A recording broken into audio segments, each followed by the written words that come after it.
E agora, nesta edição da Bola das Sete, abrimos espaço para uma entrevista a António José Silva, Presidente da Federação Portuguesa de Natação. Senhor Presidente, muito boa tarde. Obrigado por ter aceito o nosso convite e estar aqui presente nos estúdios da Bola TV para esta edição da Bola das Sete. Estamos a falar e abrimos aqui um espaço de modalidades neste jornal. Vimos agora um feito de uma modalidade portuguesa, o ténis. Pergunto-lhe, para iniciarmos a nossa conversa sobre a questão da natação, quando é que poderemos também ter talvez um feito idêntico ou próximo deste?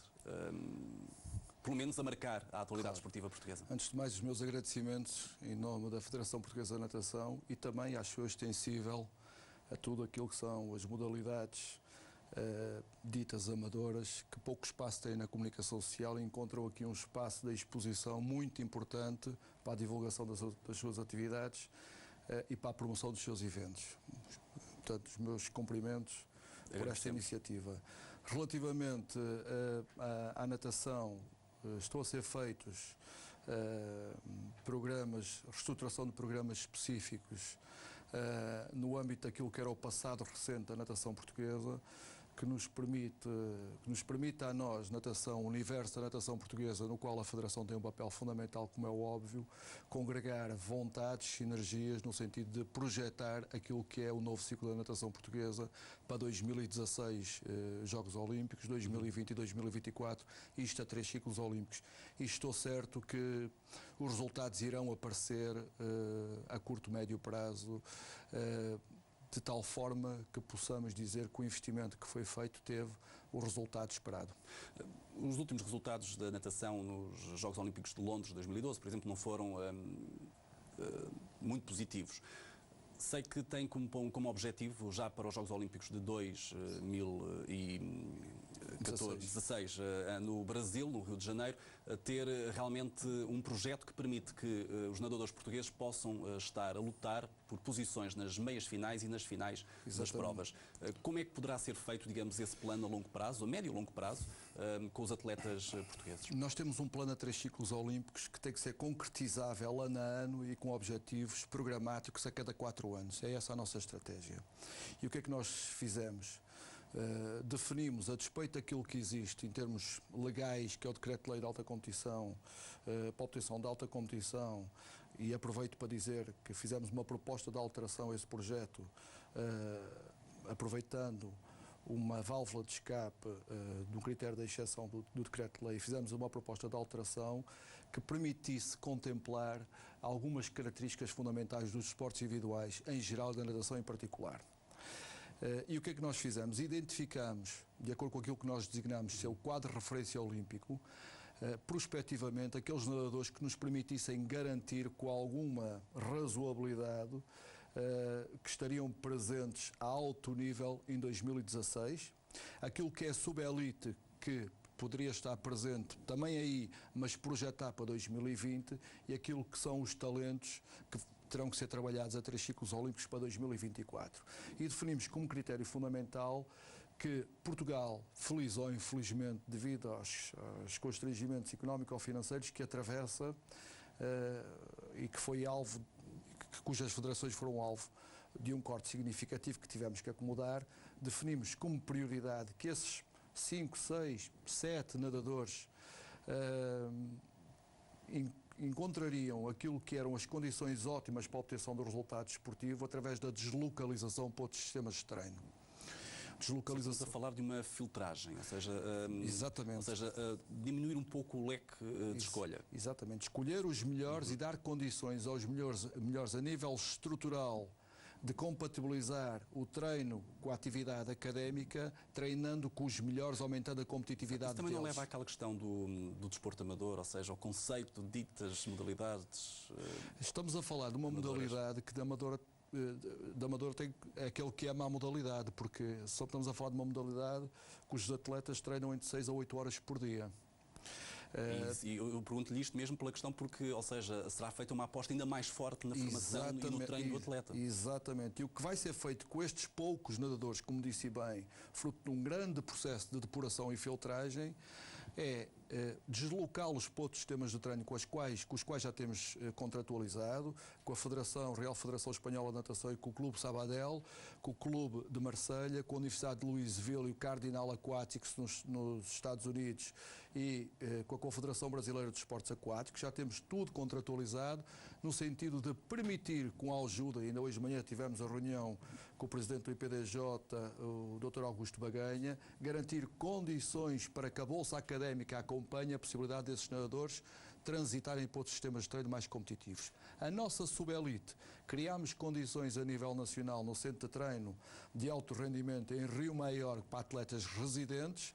Aqueles atletas que estão em formação de subelite até à idade júnior, que ainda não transitaram para a universidade, de serem dadas todas as medidas de enquadramento, e aqui tenho que realçar o papel fundamental do Dr. Carlos Coutinho, da DESMOR e da Presidente da Câmara Municipal de Rio Maior, que nos permitiram criar as condições fundamentais para permitir o enquadramento daqueles nadadores que estão a subelite neste sistema residente. E depois criámos toda uma matriz de desenvolvimento programático junto das 13 associações territoriais que temos em Portugal, incluindo as Ilhas, Madeira e Açores, de tal forma que foi definido um caderno de encargos para o qual a Federação financia programaticamente as atividades que vão ao encontro daquilo que é a perspectiva e filosofia desportiva da Federação Portuguesa de Natação. E é com este enquadramento e esta sinergia que pretendemos dar o salto em termos desportivos e competitivos na natação portuguesa. Está na Federação como Presidente da Federação Portuguesa de Natação desde janeiro, após as últimas eleições. Que balanço faz para já destes primeiros meses? A tomada de posse foi a 1 de fevereiro de 2013. O balanço é extremamente positivo. O primeiro mês foi para avaliar e diagnosticar o estado da Federação. Contávamos com um corte orçamental por parte da tutela de cerca de 10%, que depois se veio a verificar mais tarde que se traduziu num corte de cerca de 20% e outros cortes adicionais de outros programas de atividade que nos dá um corte de cerca de 25%. Neste período tivemos que acomodar qualquer coisa como 770 mil euros de diminuição de financiamento e diminuição de receitas por parte da Federação. Neste período de 6 meses, a Federação Portuguesa de Natação já foi capaz de acomodar cerca de 600 a 700 mil euros, ficando com um déficit estimado ou previsional para o ano 2013 de 70 mil euros, mas julgo que poderemos fazê-lo e resolver este déficit até o fim do ano. Iremos apresentar agora, daqui a 15 dias, um plano de atividades e orçamento retificativo que é para acomodar estes cortes, que foram feitos, acima de tudo, à custa daquilo que é a redução dos gastos de organização da atividade, sem que o objeto ou o sujeito fundamental da atividade, nadadores, condições de prática e atividades, fosse minimamente beliscado, como aliás pode comprovar pelas grandes e inúmeras atividades que iremos ter no decorrer destes 2 meses para as diferentes vertentes da natação.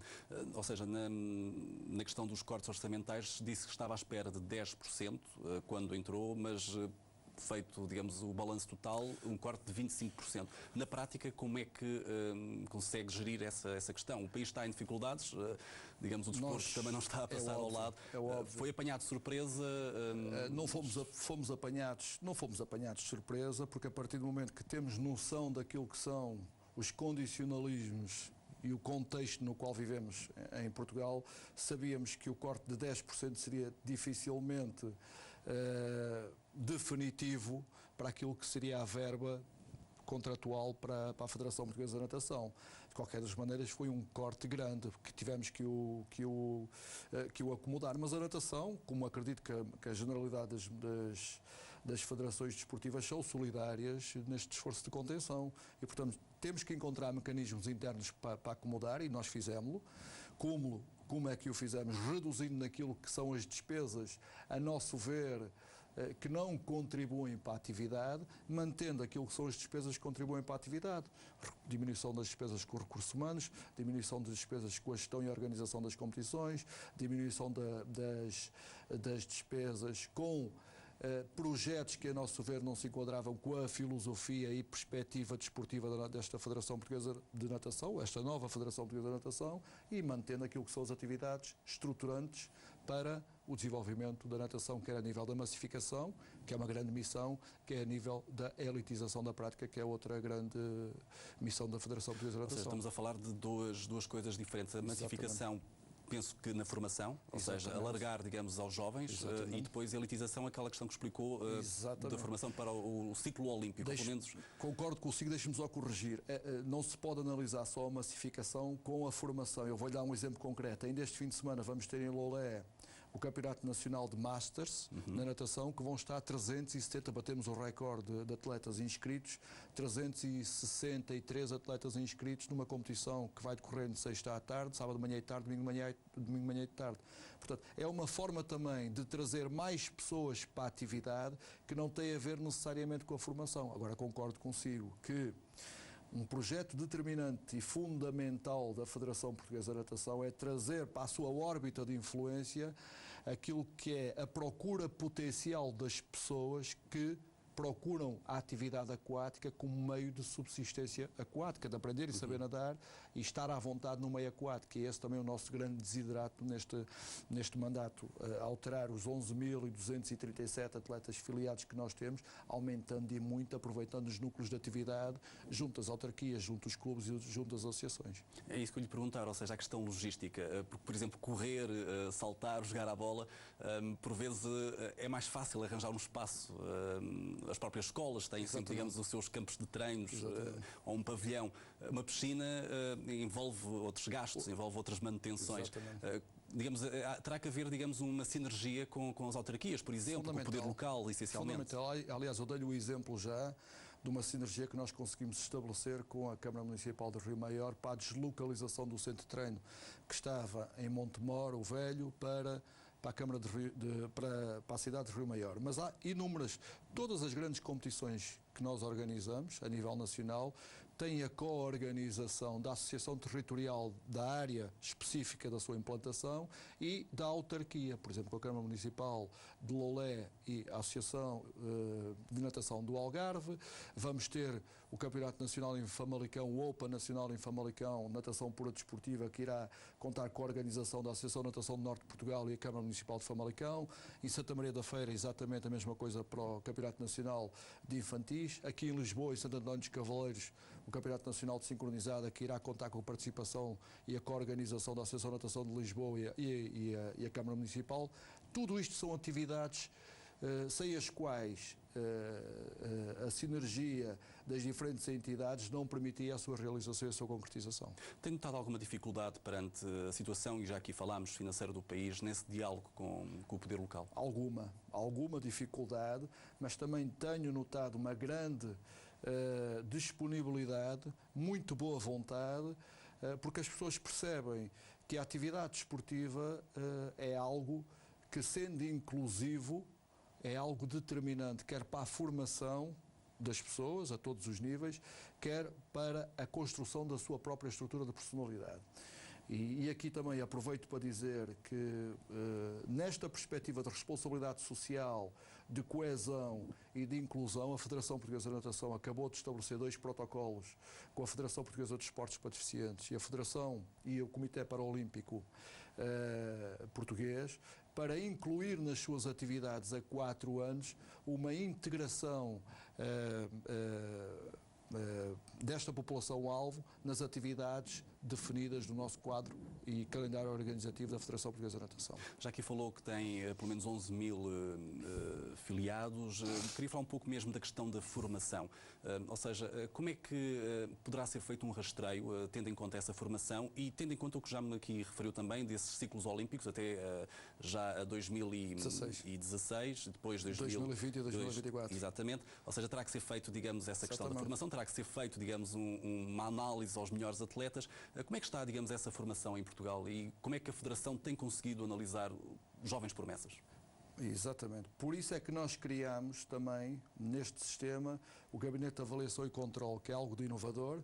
O que é que nós fizemos? Junto de cada uma das associações territoriais, identificámos quais eram as instituições que pertencem ao Sistema Científico e Tecnológico Nacional, nomeadamente universidades e centros de investigação, que tinham ou que têm especialização na área das ciências do desporto.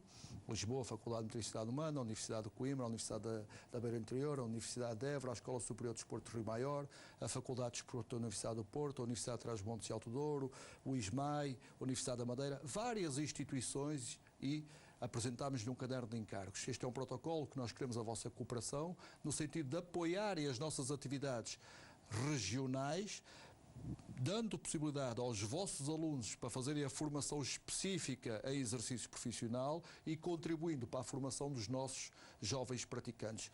Quanto maior for a qualidade de intervenção a nível dos profissionais na área, por um lado, e quanto maior for a intervenção na formação por parte dos atletas, é óbvio que o resultado será melhor da natação portuguesa. E quando eu falo de natação, não falo só de natação pura desportiva. Estou a falar de natação, polo aquático, natação sincronizada e águas abertas, que são as grandes vertentes que nós temos sob a égide da Federação Portuguesa de Natação.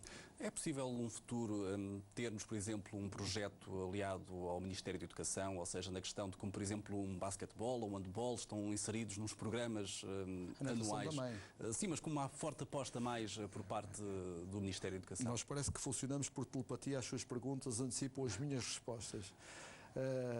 Não só isso é uma realidade, como é um objetivo. Acho que a ligação das diferentes atividades, e neste caso da natação, àquilo que são as atividades de enriquecimento curricular do primeiro ciclo, aquilo que são as atividades do desporto escolar, segundo ciclo, terceiro ciclo e ensino secundário, são determinantes para quê? Para colmatar um déficit de cultura desportiva, que é aprender a nadar por um lado, e por outro lado, aumentar o leque da oferta educativa ou desportiva aos alunos que têm ao seu lado instalações próprias, neste caso espaços aquáticos, onde possam exercer a sua atividade. Eu pergunto-lhe isto porque ficou provado há alguns anos, digamos, quando se fez uma forte aposta no sistema educativo, por exemplo, a educação física, chamemos-lhe mesmo, digamos, a disciplina, por exemplo, no handball ou no próprio basquetebol, surgiram depois, mais tarde, efeitos nas seleções nacionais, com alguns bons desempenhos a nível internacional e não só, também a nível de clube. Por isso, eu lhe pergunto nessa questão, ou que seja, que se calhar uma maior proximidade. Excelente questão, e vamos avançar já para o ano. Posso-lhe aqui dizer em primeira mão aquilo que é o mini polo aquático. Porquê?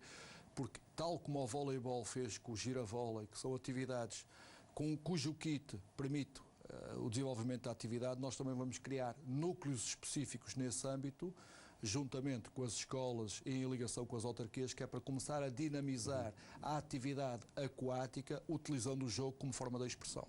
Sr. Presidente, já aqui disse que a Federação Portuguesa de Natação não tem só a chamada natação pura, há também o polo aquático, os saltos, natação sincronizada, águas abertas e também os masters, como já referiu e bem que este fim de semana, próximo fim de semana, já bateu os recordes de inscrição. Ou seja, há aqui realmente diversos setores para poder analisar, mas quando normalmente se fala em natação, as pessoas lembram-se logo de piscina e natação pura. Exatamente. Como é que poderemos falar destas outras restantes vertentes? É uma vertente muito importante, com uma grande expressão. Há uma que nós não temos, porque ainda não temos condições para avançar competitivamente com ela, que são os saltos para a água.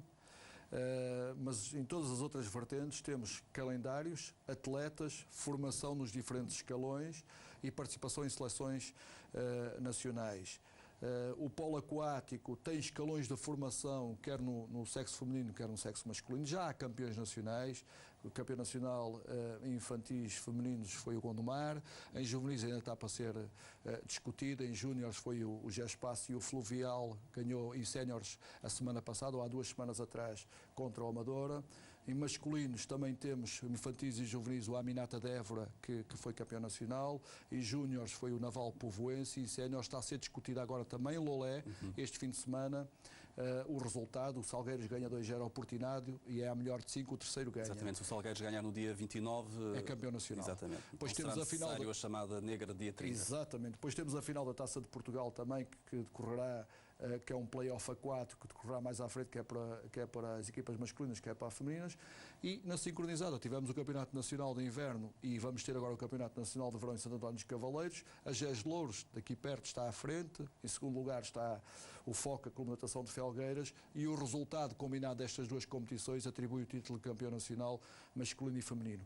Nas águas abertas, felizmente, temos uma grande expressão e temos um atleta que é recordista europeu, que é José Freitas, que é recordista europeu aos 400 e 800 metros livres do escalão de idade dele. Portanto, temos muita expressão, temos muita participação e temos muita representatividade internacional a nível das seleções nacionais que estão a decorrer este fim de semana. Ainda este fim de semana há uma seleção que vai para o meeting no Luxemburgo de natação pura, a outra vai para São Marino na Taça Comen, depois vamos ter a Taça Comen na natação sincronizada em Andorra, vamos ter a pool de apuramento para os campeonatos da Europa de polo aquático na Polónia, vamos ter as Universiadas na Rússia, vamos ter os mundiais de natação em Barcelona daqui a um mês. Portanto, temos muita atividade e pode acreditar que nós não diminuímos a atividade.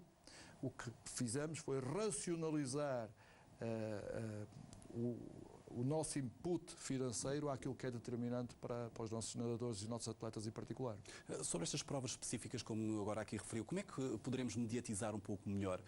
Digamos, por exemplo, esta final de polo aquático, a fase de play-off final, que pode decidir já o campeão este fim de semana? A mediatização depende muito da exposição que existe à comunicação social, como é óbvio. Nós temos um gabinete de comunicação e imagem muito forte a trabalhar. Já somos a segunda federação do panorama daquilo que são as federações desportivas a nível nacional, com maior número de aderentes no Twitter e no Facebook. Temos uma página que está em construção, alteramos as páginas em construção. Vamos avançar numa fase intermédia com a visualização e a produção de jogos em streaming. E depois, como é óbvio, contamos convosco, que é para nos ajudar na divulgação destes campeonatos, porque acredito que assistir a um campeonato nacional de clubes, por exemplo, com uma piscina cheia, com o ambiente competitivo que se vive, é algo de único. Só quem lá está, e isso transmite-se. Assistir a uma fase final, a um jogo, uma fase final, uma pool final de um jogo de polo aquático, é algo de vibrante. Isto as pessoas começam também como espectadores, começam a criar o culto da visualização desportiva.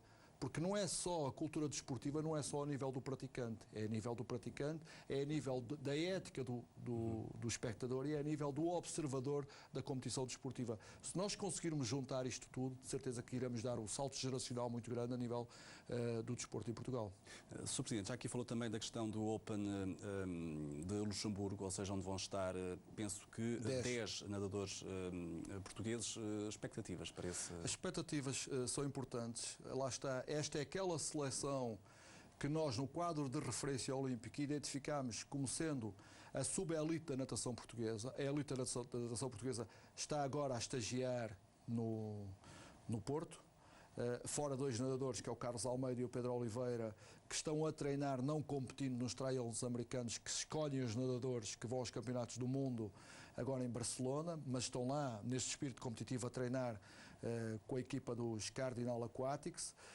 E esta seleção é aquela seleção que é a nossa sub-elite, que nós queremos projetar, dando-lhes condições de participação internacional para o ciclo que pode ir já para 2016, se houver alguém que se revele ao ponto de entrar na elite da natação portuguesa, ou criar condições para 2020 poder integrar aquilo que são o nosso quadro programático para os Jogos Olímpicos de 2020. Sr. Presidente, para começarmos a terminar um pouco a nossa conversa, o tempo já se está a esgotar, mas gostava-lhe de perguntar se o sonho, como se costuma dizer, todos podemos fazer ou sonhar. Aqui já disse que realmente tem esse programa para tentar que realmente a natação portuguesa consiga lutar por voos um pouco mais altos, mas será possível daqui a um ano ou dois, tendo este projeto a funcionar e se realmente começar a dar realmente resultados positivos e frutos, conseguirmos dizer que Portugal futuramente consegue lutar por medalhas? Não tenho dúvidas. Na natação? Não tenho dúvidas nenhumas. Eu sou uma pessoa muito pragmática e muito objetiva.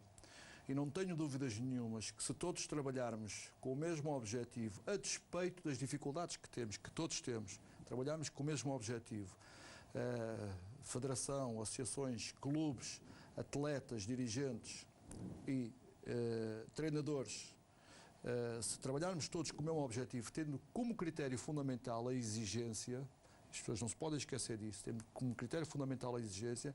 Não tenho dúvidas que os objetivos que nós definimos para 2016 vão ser largamente ultrapassados e não tenho dúvidas que numa perspectiva a 4, 6, 8 anos, Portugal poderá disputar lugares de pódio nas grandes competições mundiais, campeonatos do mundo, campeonatos da Europa e Jogos Olímpicos. Agora, uma coisa, as pessoas têm que se mentalizar e consciencializar, e quando eu digo as pessoas, digo todas. Fundamentalmente, nós disponibilizamos recursos, disponibilizamos projetos, disponibilizamos programas, mas o objeto, e não chamando objeto à causa em si, mas o sujeito disto chama-se nadador.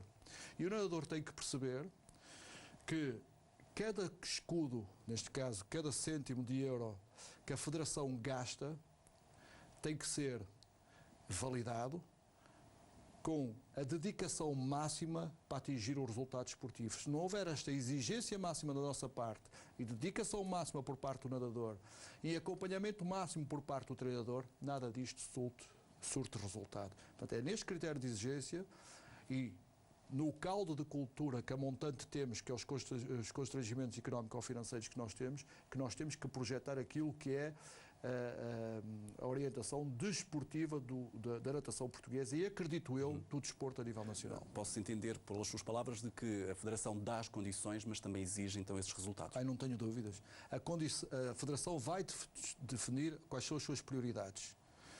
Vai explicar quais são as suas prioridades, como já explicou no passado, dia 22, ainda em Rio Maior, criámos as comissões consultivas, estiveram presentes de manhã até ao fim da tarde, todas as comissões a discutir e foram muito bem aceitas as alterações que nós propusemos, quer aos quadros competitivos nacionais, regionais, papel das associações, papel dos clubes.